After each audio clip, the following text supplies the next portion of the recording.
Hello everyone, स्वागत है आप सभी का।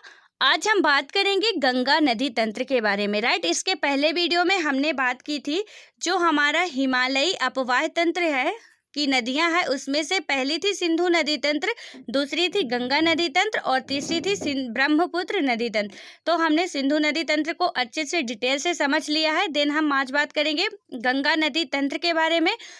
आप में से जो भी इस चैनल पे नया हो, चैनल को सब्सक्राइब कर लेना और बेल आइकन क्लिक करना बिल्कुल मत भूलना, क्योंकि जब भी वीडियो अपलोड हो तो आपके पास तक उसका नोटिफिकेशन सबसे पहले पहुंच जाए। राइट, और आप अपने दोस्तों के साथ अपने Telegram group, WhatsApp group, Facebook group जहां भी आप ऐड हो तो इस वीडियो को ज़रूर शेयर करना ताकि आपके दोस्तों की भी हेल्प हो सके। राइट, सो फ्रेंड्स, बात करते हैं गंगा नदी तंत्र के बारे में।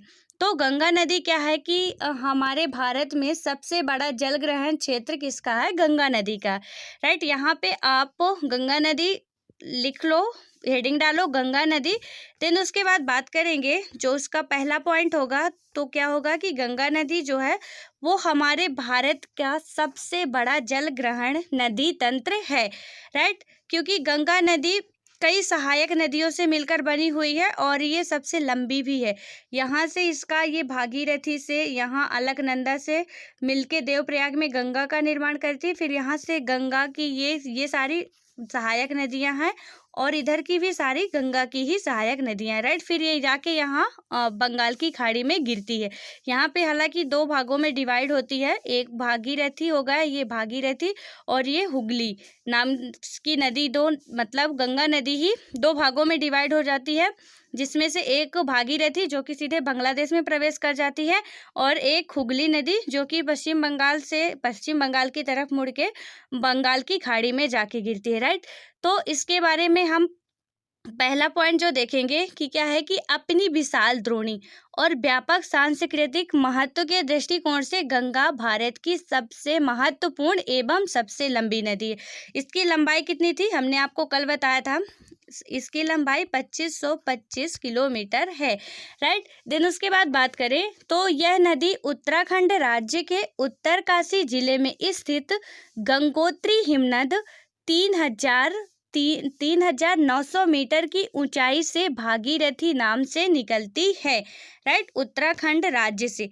यहाँ पे ये जो है तो यहाँ पे उत्तराखंड है, यहाँ उत्तर प्रदेश है और ये जो दिखाया गया है ये नेपाल है। ठीक है, यहाँ पे भूटान है, ये सिक्किम, ये इधर का पूर्वी राज्य है हमारे। राइट, तो यहाँ पे ये समझ में आ गया होगा। तो आई होप आपको मैप अच्छे से समझ गए होंगे मैप के बारे में कि कौन सा राज्य हमारा कहाँ पे है, तो इसमें ज़्यादा प्रॉब्लम नहीं होगी।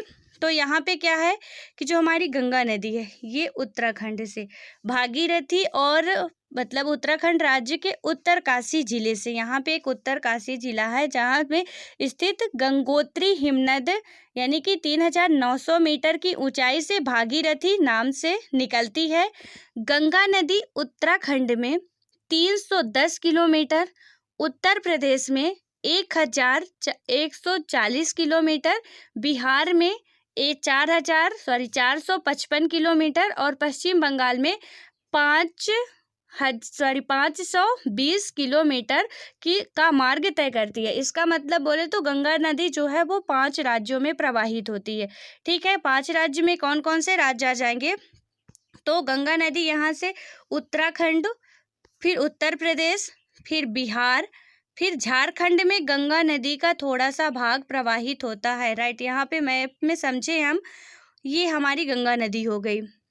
राइट, यहाँ से गंगा नदी आती है और ये गंगा नदी जब यहाँ से आएगी, यहाँ से ये पूरा जाती है तो यहाँ का इसका थोड़ा सा भाग जो है वो झारखंड में भी प्रवेश करता है। तो गंगा नदी मुख्य रूप से बात करें तो वो 5 राज्यों में प्रवाहित होती है, मतलब अपना जल वितरित करती है। उनमें से कौन कौन से राज्य हो गए? तो पहला तो है उत्तराखंड, क्योंकि वो जहाँ से निकलती है, तो पहला हो गया उत्तराखंड। दूसरा बात करें तो यूपी हो गया, तीसरा बिहार, चौथा झारखंड और पांचवा पश्चिम बंगाल। राइट, यदि बात करें कि सबसे ज़्यादा लंबाई या सबसे ज़्यादा जल ग्रहण वाला क्षेत्र गंगा नदी का कौन सा है, तो उसमें से क्या हो जाएगा? उत्तर प्रदेश, जो कि 1,140 किलोमीटर के मतलब 140 किलोमीटर तक का मार्ग तय करती है उत्तर प्रदेश में। तो सबसे ज़्यादा लंबाई कहाँ पे हो जाएगी गंगा नदी की? उत्तर प्रदेश राज्य में। देन उसके बाद सबसे कम की बात करें तो सबसे कम कहाँ पे है? तो वो झारखंड में है, राइट। देन उसके बाद नेक्स्ट पॉइंट की बात करें तो यह मध्य व लघु हिमालय श्रेणियों को काटकर सक्रिय महाखड्डों से होकर गुजरती है। झाला के समीप सिया गंगा नदी भागीरथी में जाके मिल जाती है, राइट। भागीरथी नदी में भिलांगना, टिहरी उत्तराखंड में और अलकनंदा देवप्रयाग में। जो भागीरथी नदी है, ये भागीरथी नदी और यहीं पे एक भिलांगना नदी, ये अलकनंदा नदी हो गई और ये भागीरथी नदी हो गई, राइट। यहीं पे एक भिलांगना नदी है। तो भिलांगना टिहरी उत्तराखंड में और अलकनंदा देवप्रयाग उत्तराखंड में आकर मिलती हैं। उत्तराखंड में ये दोनों ही भागीरथी और अलकनंदा आके मिलती हैं। भागीरथी और अलकनंदा का संयुक्त रूप ही क्या कहलाता है? गंगा कहलाता है, राइट। गंगा द्रोणी केवल भारत में लगभग 8.6 लाख वर्ग किलोमीटर क्षेत्र में फैली हुई है। जो केवल भारत में 8.6 लाख किलोमीटर पे फैली हुई है और यह भारत का सबसे बड़ा अपवाह तंत्र है, राइट। ये बात याद रखना आप कि भारत का सबसे बड़ा अपवाह तंत्र है तो वो किसका है? गंगा का है। देन उसके बाद नेक्स्ट पॉइंट की बात करें तो गंगा नदी हरिद्वार के निकट मैदान में प्रवेश करती है। यहाँ से पहले दक्षिण की ओर जो गंगा नदी है वो हरिद्वार के यहाँ उत्तराखंड में एक हरिद्वार का मैदान है, वहाँ पे प्रवेश करती है। फिर उसके बाद क्या करती है कि दक्षिण की ओर, फिर दक्षिण पूर्व की ओर, पहले थोड़ा सा दक्षिण की ओर, फिर दक्षिण की ओर, फिर दक्षिण पूर्व की ओर, फिर उसके बाद क्या करती है? यह दक्षिण पूर्व की ओर और फिर पूर्व की ओर बहती है। अंत में यह क्या दक्षिण मुखी होकर दो जल वितरिकाओं यानी कि दो जल धाराओं, वितरिकाओं का मतलब कि दो भागों में बढ़ जाना। जैसे कि कोई नदी जा रही है तो वो दो धाराओं में बढ़ जाती है। जैसे कि पहली धारा हो गई इसकी भागीरथी और हुगली में ये विभाजित हो जाती है, राइट। तो जो भागीरथी ये हुगली नदी हो गई और ये भागीरथी हो गई। पहले गंगा नदी क्या करती है कि हरिद्वार के निकट मैदान में प्रवेश करती है, यहाँ से पहले दक्षिण की ओर, राइट। यहाँ प्रवेश की गंगा नदी, यहाँ से यहाँ प्रवेश की, ठीक है। फिर यहाँ से दक्षिण की ओर, फिर दक्षिण पूर्व की ओर और फिर जाके इधर पूर्व की ओर जाती है और फिर दक्षिण की ओर मुड़ जाती है, जहाँ पे दो वितरिकाओं का निर्माण करती है। या दो धाराओं की बात करें तो कौन सी हो गई? भागीरथी और हुगली में विभाजित हो जाती है, राइट। ये हमारी हुगली नदी है और जो गंगा नदी की मुख्य धारा है भागीरथी, वो बांग्लादेश में चली जाती है। देन उसके बाद देवप्रयाग में भागीरथी अलकनंदा नदी का स्रोत बद्रीनाथ के ऊपर सतोपथ हिमनद और सतोपंथ ताल है। ये अलकनंदा, धौली और विष्णुगंगा धाराओं से मिलकर बनती है, जो जोशीमठ या विष्णुप्रयाग में मिलती है, राइट। यहाँ पे थोड़ा सा हम अलकनंदा की बात करें। जो हमारी अलकनंदा नदी है, ये अलकनंदा नदी यहाँ से निकलती है। इसका जो निर्माण है वो दो धाराओं के मिलने से होता है, एक धौली गंगा और विष्णु गंगा नदी, राइट। यहाँ पे सतोपथ पे यहाँ पे धौली गंगा और विष्णु गंगा के मिलने से विष्णुप्रयाग में दोनों मिलती हैं तो अलकनंदा नदी का निर्माण करती है, राइट। देन उसके बाद क्या होता है कि सतोपथ हिमानी से निकलती ये दोनों नदियाँ विष्णुप्रयाग में एक दूसरे से मिल जाती हैं और अलकनंदा नदी का निर्माण करती हैं। उसके बाद फिर यहाँ पे एक पिंडार नदी आती है, जो अलकनंदा पिंडार नदी में मिलती है। कहाँ पे? कर्णप्रयाग में, ठीक है। फिर यहाँ पे एक महानदी आती है, वो सॉरी मंदाकिनी नदी है यहाँ पे। तो उसके आगे आके ये दोनों नदियाँ फिर पिंडार नदी और अलकनंदा नदी कहाँ पे मिलती है? कर्णप्रयाग में। फिर अलकनंदा नदी और जो मंदाकिनी नदी है वो कहाँ पे मिलती है? आके रुद्रप्रयाग में। फिर उसके बाद गंगोत्री से जो भागीरथी निकलती है तो फिर यहाँ आके तब जाके यहाँ से भागीरथी देवप्रयाग में मिलती है, राइट। तो ये तीनों ही प्रयाग याद रखना, 4 प्रयाग है। विष्णु प्रयाग में पहले कौन कौन सी? तो धौली गंगा हो गई और विष्णु गंगा। जब विष्णु प्रयाग में मिलती हैं तो अलकनंदा नदी का निर्माण होता है, ठीक है। फिर जब अलकनंदा नदी पिंडार नदी में कहाँ, अलकनंदा और पिंडार नदी कहाँ पे मिलती हैं? तो कर्णप्रयाग में। अलकनंदा और जो मंदाकिनी नदी है वो फिर आगे आके मिलती है रुद्रप्रयाग में। देन उसके बाद भागीरथी और अलकनंदा नदी मिलती है देवप्रयाग में, जिसे हम फिर गंगा के नाम से जानते। फिर यहाँ से अपनी गंगा नदी आ जाती है, राइट।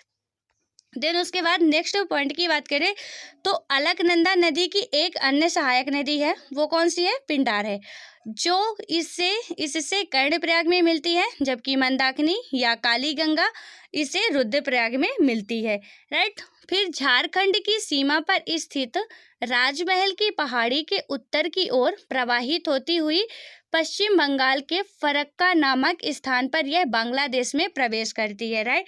यहाँ पे झारखंड का एक राजमहल, हमने कल आपको बताया था, यहाँ पे राजमहल पहाड़ियाँ हैं जिसके कारण ये अपना क्या है, मार्ग बदल देती हैं। तो झारखंड में जो पहाड़ियाँ हैं, तो मतलब झारखंड के पहाड़ी के ऊपर से ऊपर की ओर प्रवाहित होती हुई पश्चिम बंगाल के फरक्का, ये पश्चिम बंगाल का फरक्का नामक स्थान है। यह स्थान पर क्या है कि यह बांग्लादेश में प्रवेश कर जाती है, जहां इसे हम पद्मा के नाम से जानते हैं, राइट। जब गंगा नदी क्या है, बांग्लादेश में प्रवेश करती है तो इसे हम पद्मा के नाम से जानते हैं। फिर उसके बाद गंगा की मुख्य धारा पद्मा में ब्रह्मपुत्र नदी आकर मिलती है, पद्मा में आकर मिलती है, ठीक है। उसे तो अंतिम चरण में गंगा और ब्रह्मपुत्र समुद्र में लीन होने से पहले मेघना के नाम से जानी जाती हैं। पहले जब बांग्लादेश में प्रवेश करती है तो हम उसे किस नाम से जानते हैं? उसे हम पद्मा के नाम से जानते हैं। और जब ये मतलब कि अपने अंतिम रूप में दोनों नदियाँ मिलकर क्या करती हैं, जब दोनों नदियाँ मिल जाती हैं समुद्र में मिलने से पहले, ये दोनों नदियाँ जब आपस में मिलती हैं तो इनको हम क्या कहते हैं? मेघना कहते हैं, राइट। तो ये बात याद रखना कि जब गंगा नदी अकेले बांग्लादेश में प्रवेश करती है तो बांग्लादेश में उसे पद्मा कहा जाता है, और लेकिन जब ब्रह्मपुत्र नदी यहाँ से आके इसमें मिल जाती है, जो यहाँ से ब्रह्मपुत्र नदी आती है और यहाँ पे इसमें मिलती है, तो उसे हम फिर क्या कहते हैं? मेघना के नाम से जानते हैं, राइट, जब समुद्र में विलीन होने से पहले। देन नेक्स्ट पॉइंट की बात करें तो गंगा एवं ब्रह्मपुत्र नदियों के द्वारा बनाए गए डेल्टा को सुंदरबन डेल्टा के नाम से जाना जाता है, ये जो कि विश्व का सबसे बड़ा डेल्टा है, राइट। तो गंगा और ब्रह्मपुत्र नदियों के जब यहाँ पे जल मिलता है तो यहाँ पे क्या होता है? डेल्टा का निर्माण होता है, और इसे क्या हुगली और मेघना नदियों से यह निर्मित होता है। जो यह डेल्टा है वो दो क्या होता है कि हुगली और मेघना नदियों के से निर्मित होता है। ये जो हुगली नदी है वो भी यहाँ से क्या करती है? यहाँ से अपना जल किस में गिराती है? बंगाल की खाड़ी में ही गिराती है, और ये भी यहाँ से जल अपना बंगाल की खाड़ी में ही गिराते हैं, राइट। तो हुगली और मेघना नदियों में ये निर्मित होते हैं, जो ये डेल्टा है। यहाँ पे बात करें तो सुंदरबन डेल्टा का नाम वहाँ पाए जाने वाले सुंदरी नामक पादप से लिया गया था, राइट। पश्चिम बंगाल में क्या है, बहुत सारे सुंदरी नामक वृक्ष पाए जाते हैं, जिसके कारण यहाँ पे ये अपना पश्चिम बंगाल है, इधर से इतना। तो क्या हुआ था कि जो पश्चिम बंगाल में सुंदरी नामक वृक्ष पाए जाते हैं, उन्हीं के नाम पर ही जो एक पादप है उसी के नाम पर ही इस डेल्टा का नाम रख दिया गया था। जो विश्व का सबसे बड़ा एवं तेजी से वृद्धि करने वाला डेल्टा है, यहाँ रॉयल बंगाल टाइगर भी पाए जाते हैं, राइट। ये जो सुंदरबन डेल्टा है तो यहाँ पे रॉयल वन टाइगर, ये आप याद रखना, आपसे क्वेश्चन पूछ लिया जाएगा कि रॉयल वन टाइगर कहाँ पाए जाते हैं, तो ये आपको पता होना चाहिए कि सुंदरबन डेल्टा में ही पाए जाते हैं। तो यहाँ पे रॉयल वन टाइगर पाए जाते हैं। यह लगभग 9,630 किलोमीटर क्षेत्र में फैला हुआ है, जो हमारा सुंदरबन डेल्टा है। यहाँ के जल में लवण की मात्रा लगभग 70% है, राइट। जो यहाँ के जल की लवणता है वो कितनी है? 70% है। और क्षेत्र में जो सुंदरबन को 1954 में नेशनल पार्क घोषित किया गया था, ये बात भी आप याद रखना। हमने नेशनल पार्क बहुत अच्छे से समझ लिया है, जो भी वीडियो नहीं देखा है वो नेक्स्ट जाके वीडियो देख ले। नेशनल पार्क का वीडियो हम बना चुके हैं। उसमें क्या था कि सुंदरबन को 1954 में 1954 में इसे क्या किया गया था? नेशनल पार्क घोषित किया गया था, राइट। देन उसके बाद बात करें तो जो सुंदरबन डेल्टा भारत और बांग्लादेश में स्थित विश्व का विश्व का, भारत का नहीं, विश्व का सबसे बड़ा नदी डेल्टा है। इसका निर्माण गंगा, ब्रह्मपुत्र और मेघना नदियों द्वारा हुआ है। इस डेल्टा का लगभग 2/3 भाग बांग्लादेश में और शेष भाग भारत में है। राइट, इसका जो 2/3 भाग है वो बांग्लादेश में है और बाकी का भाग जो है वो भारत में है। भूवैज्ञानिक ओल्डम के अनुसार, एक भूवैज्ञानिक ओल्डम थे, उनके अनुसार क्या बात कही गई थी कि गंगा के जलोढ़ निक्षेप की मोटाई कितनी है, जलोढ़ निक्षेप की 4000 से लेके 6000 मीटर एवं ग्लेनी के अनुसार, होल्डन के अनुसार कितनी है, होल्डम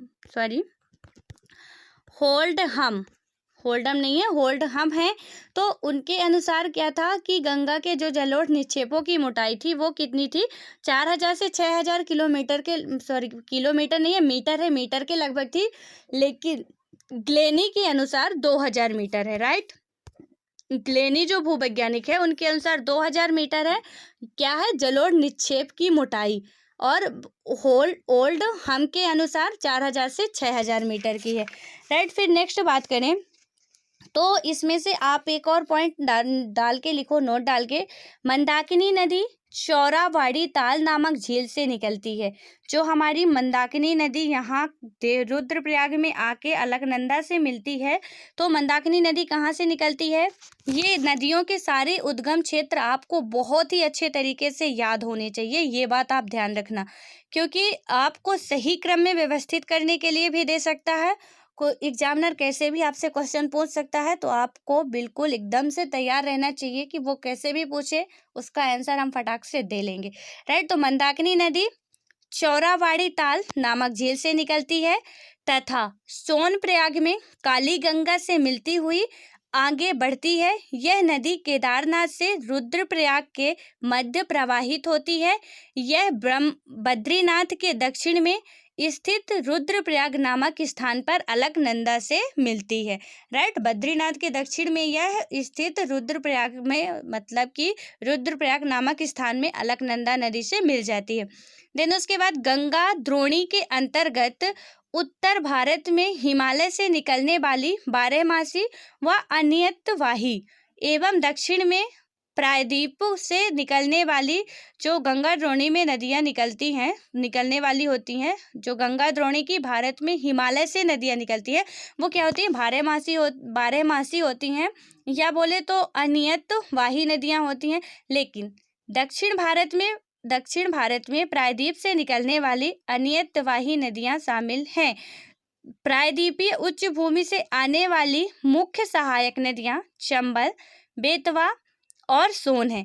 प्रायद्वीपीय भारत में इनका उद्गम है, तो यहाँ से आने वाली कौन कौन सी है, सोन नदी हो गई, बेतवा नदी हो गई और चंबल नदी हो गई। राइट, देन उसके बाद बात करें तो ये सारी हालांकि मतलब प्रायद्वीपीय भारत से ही निकलती हैं, बस ये छोटी नदियां हैं। देन उसके बाद सोन गंगा के दाहिने किनारे पर मिलने वाली प्रमुख नदी है।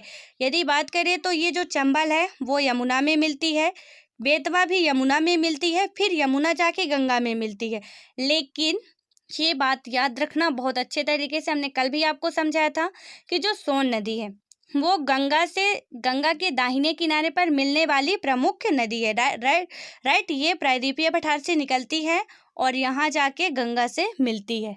फिर उसके बाद है कि गंगा नदी के बाएं तट पर मिलने वाली महत्वपूर्ण सहायक नदियों की बात करें तो बाएं तट पर कौन सी हो जाएंगी, रामगंगा हो गई, गोमती हो गई, ये गोमती हो गई, रामगंगा हुई, गोमती, घाघरा, गंडक, कोसी और महानदी। घाघरा हो गई, गंडक हो गई, कोसी हो गई और महानदी। ये सारी नदियां जो है तो वो किधर से निकलती, बाएं तट पर मिलने वाली महत्वपूर्ण सहायक नदियां हैं। नदी सागर द्वीप यानी कि गंगा सागर के निकट अंततः बंगाल की खाड़ी में मिल जाती हैं। यहाँ पे बात करें तो जो जवाहरलाल नेहरू जी ने, हमारे जो भारत के पहले प्रधानमंत्री जी थे, तो उन्होंने क्या बात कही थी कि जवाहरलाल नेहरू ने गंगा की विशेषता की व्याख्या करते हुए कहा कि अपने स्रोत से सागर तक, पुराने समय से नए समय तक, ये स्टेटमेंट आप याद रखना कि अपने स्रोत से सागर तक, पुराने समय से नए समय तक, गंगा भारत की सभ्यता की कहानी है, वास्तव में गंगा भारतीय सभ्यता का पर्याय है। राइट, इसमें बहुत बड़ी बात कही गई है कि अपने स्रोत से सागर तक, पुराने समय से नए समय तक, मतलब प्राचीन से अभी तक गंगा भारत की सभ्यता की कहानी थी और वास्तव में रहेगी। वास्तव में गंगा भारतीय सभ्यता की बात करें तो पर्याय है। फतेहपुर, इलाहाबाद, कानपुर, वाराणसी, पटना, भागलपुर आदि गंगा नदी के तट पर स्थित प्रमुख नगर हैं। ये आप लिख लो। फतेहपुर, इलाहाबाद, फतेहपुर जो है, और इलाहाबाद, फिर कानपुर, वाराणसी, पटना और भागलपुर, ये सारे नगर कहाँ पे है? गंगा नदी, यहाँ पे जितने भी तट आते हैं तो उनमें क्या है? गंगा नदी के तट पर ही सारे नगर हैं। राइट, देन उसके बाद गंगा नदी में बहुत सारे दोआब का निर्माण हुआ था। गंगा नदी तंत्र का दोआब, जैसे कि गंगा यमुना दोआब हो गया, जो किस नदी पे था? यमुना व गंगा नदी पे। रुहेलखंड का मैदान रामगंगा या गोमती में। अवध का मैदान गोमती व घग्गर नदी में था। राइट, इसके बाद कुछ क्या हुआ था कि गवर्नमेंट के द्वारा, जैसा कि आपको सबको पता है कि हमारी गंगा नदी जो है वो लगातार दूषित होती जा रही है। राइट, गंगा नदी ही क्या, हमारी जितनी भी नदियां हैं वो सारी लगातार दूषित हो जा रही हैं, जिसके लिए सरकार ने कुछ महत्वपूर्ण कदम उठाए थे, जिनमें से कुछ परियोजनाएं जो इस प्रकार हैं, आप नोट कर लो।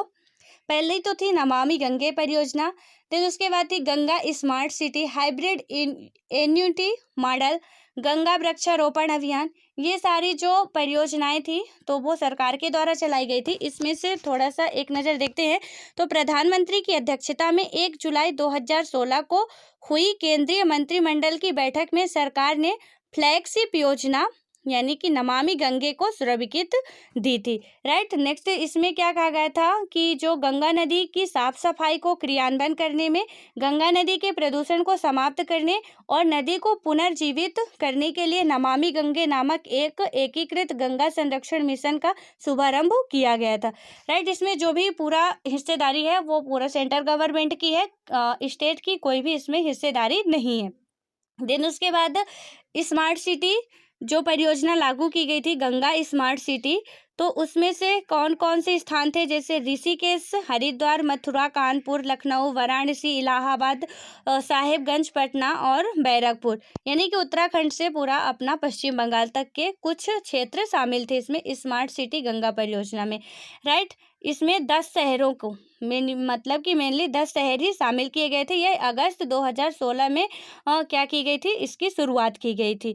देन उसके बाद हम बात करें यमुना नदी, इसकी जो कुछ सहायक नदियां हैं उनको भी हम थोड़ा थोड़ा इसका डिटेल समझ लेते हैं।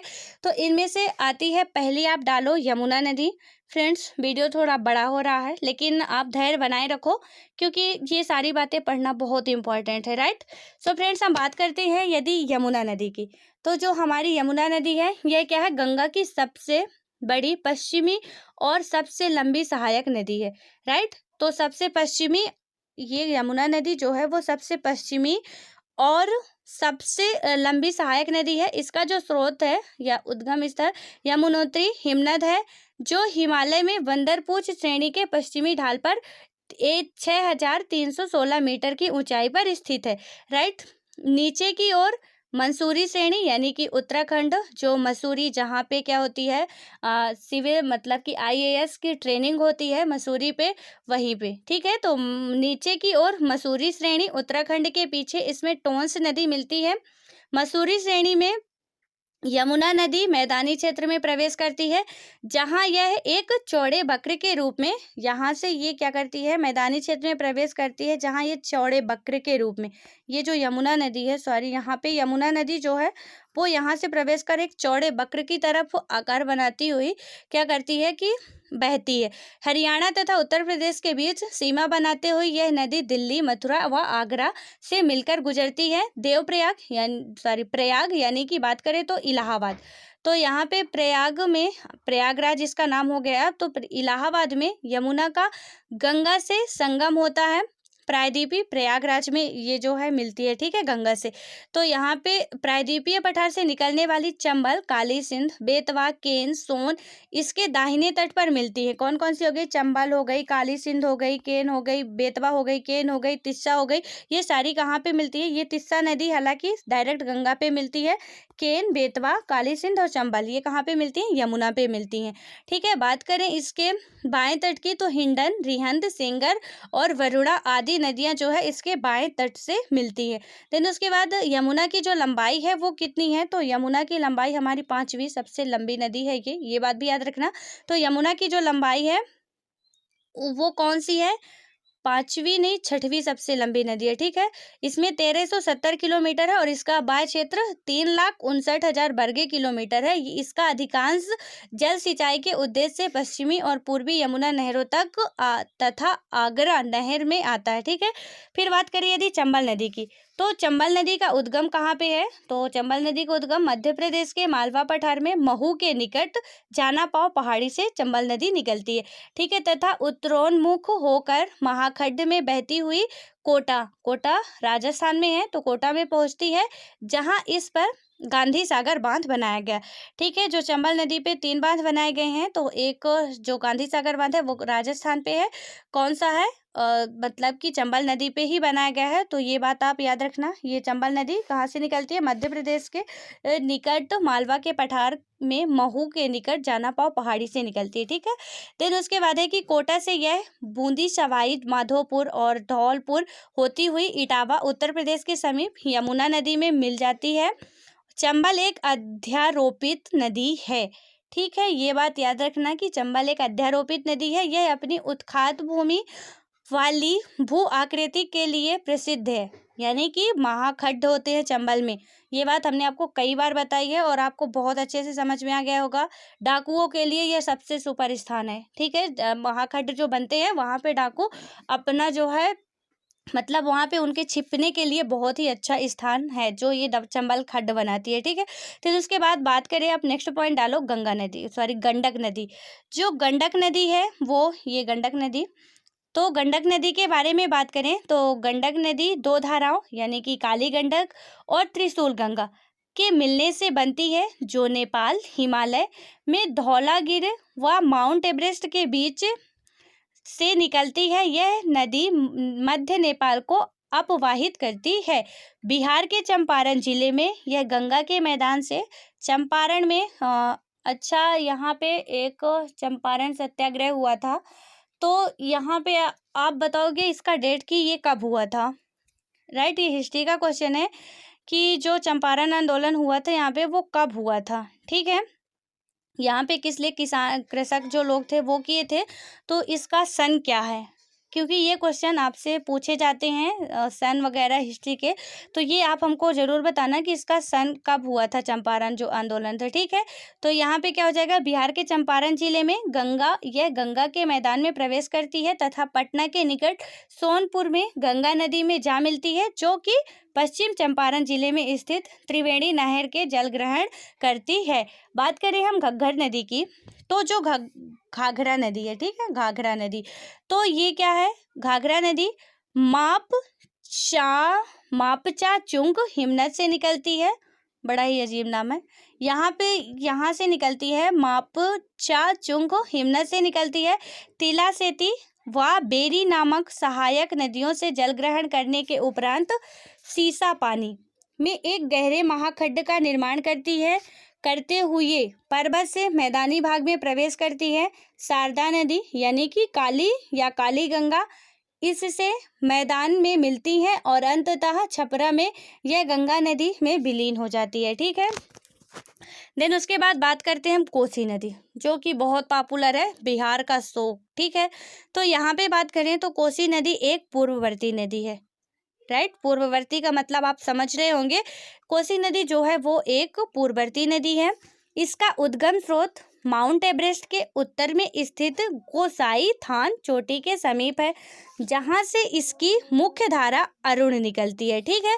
नेपाल में मध्य हिमालय को पार करने के बाद इसमें पश्चिम से सोन कोसी और पूर्व से तमोर कोसी मिलती है।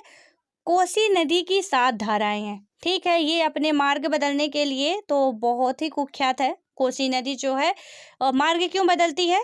क्योंकि ये क्या करती है, जो हिमालय क्षेत्र है वहाँ से मिट्टियाँ बहाकर लाती है और मैदानी भागों में जब जमा कर देती है तो ये अपना ही रास्ता अवरुद्ध कर लेती है। इसलिए ये कब मार्ग बदल दे कुछ ठीक इसका पता नहीं होता, राइट।